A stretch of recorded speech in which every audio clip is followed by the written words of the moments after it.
ও, আপনি ফ্রিজ নিয়ে এসেছেন? জি স্যার। কিন্তু এই ফ্রিজ তো আমি রাখতে পারবো না। কিন্তু কেন?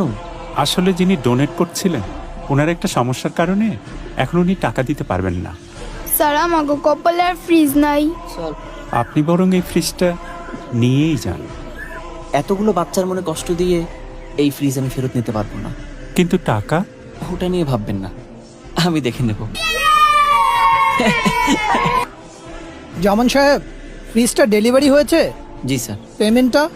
স্যার, টাকাটা আমি খরচ করে ফেলেছি। মাসে মাসে আমার স্যালারি থেকে কেটে নিন প্লিজ। অফিসের টাকা আপনি ব্যক্তিগত কারণে খরচ করে ফেলেছেন, আপনার তো শাস্তি হবে। জামান সাহেব, জি স্যার। আপনাকে তো হেড অফিসে ডেকেছে, কালই ঢাকায় চলে যান। কেন স্যার?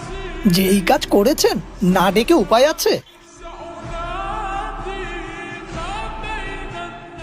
স্যার, আসতে পারি? ও, আপনি আসুন। আপনি এই কাজটা কিভাবে করলেন? স্যার, আমি নিরুপায় হয়েই কাজটা করেছি স্যার। আপনি তো একটা মহৎ কাজ করেছেন। আপনি এটা দেখেছেন? কিন্তু স্যার, ডেলিভারি দিতে আসা ওয়ালটনের সেলসম্যান টাকা না নিয়েই আমাদের একটা ফ্রিজ উপহার দেয়। এই ফ্রিজটা যে আমাদের কি উপকারে এসেছে আমরা তা ঠিক বলে বোঝাতে পারবো না।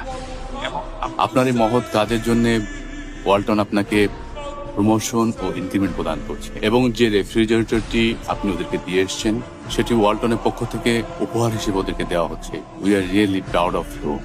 Thank you sir.